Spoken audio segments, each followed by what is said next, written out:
welcome to Planet in the Word, week 4. Good job.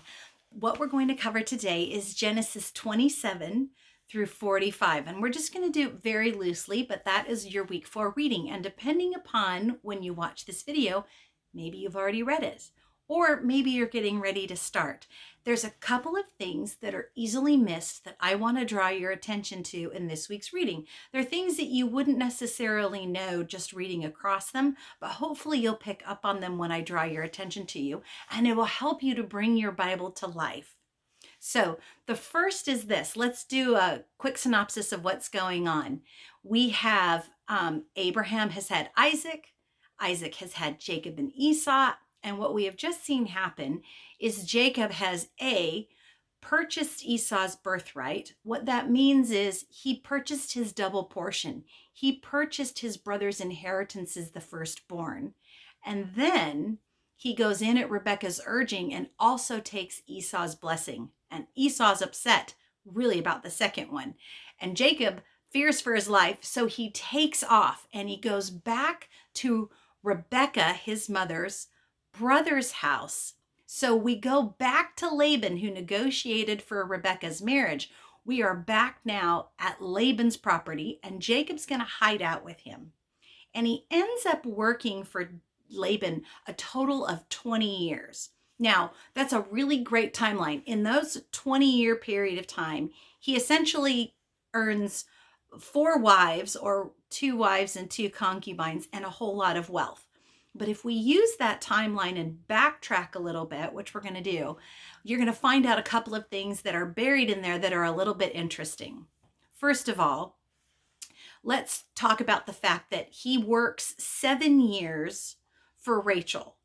And when he gets to the end of his 7th year, which he says goes by just like that, instead of getting Rachel, he gets Leah. And Laban says, look, give Leah her honeymoon, as it were, and then I will give you Rachel, and then you can work for Rachel 7 more years.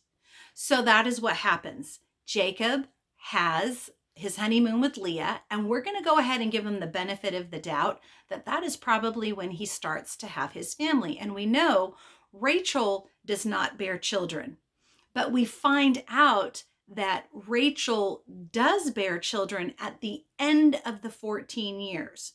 We have 14 years, and this is going to come up a little bit later in the chapter.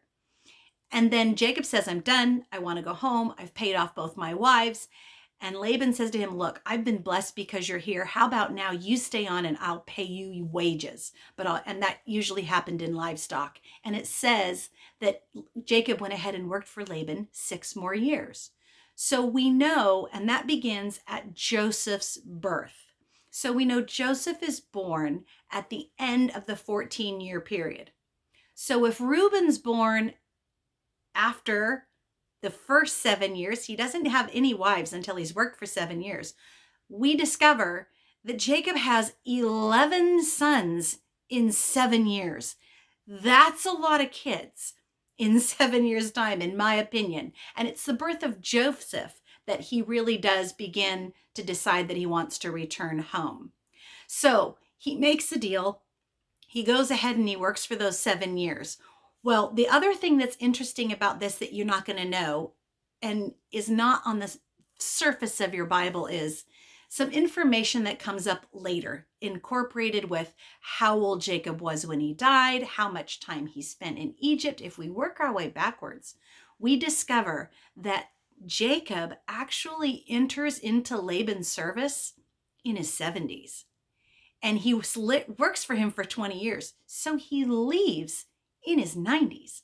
If you consider that he's leaving in his 90s and wrestling with an angel and holding his own, Jacob was a very virile man. And even though, yes, our patriarchs lived longer, you'll understand that is still significant. That's a significant thing to do in your 90s. So that's interesting to note. The second thing I want to draw your attention to is Laban. And Laban, though it appears in English as though he was worshiper of Yahweh, it's not actually quite as clear when you read it in Hebrew. But one of the things I want to draw your attention to is, at the very least, Laban is polytheistic with the addition of, well, I'll throw Yahweh into one of the gods I worship. How do we know this? Well, when he pursues Jacob for leaving, he says, why did you leave? You didn't say goodbye. Nobody tells him Jacob has left until Jacob's been gone with all his children, his wives, for 3 days. It takes Laban 7 to hunt him down. And when he does, he says, look, you took off. I didn't get to say goodbye to my daughters. I didn't get to say goodbye to my grandchildren. I didn't get to throw you a party. And for heaven's sakes, where are my gods? To which Jacob replies, look, I was afraid you were going to take your wives away from me.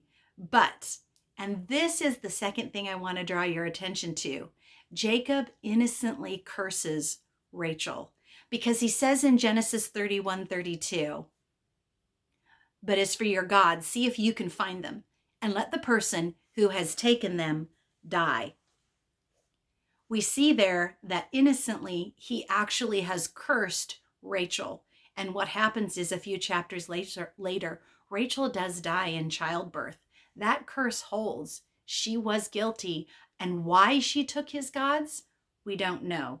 But we do know very clearly Jacob feared God, and Jacob feared Yahweh specifically. But Laban didn't necessarily serve Yahweh. Those are the things that I wanted to uncover for you today. The other thing that we might find interesting is that the names of all of Jacob's sons, that's a great thing to study. And you will find that in them is a lot of illumination and some of that foreshadowing that we were talking about. Thank you for stopping by. I appreciate it. Have a good day. Bye-bye.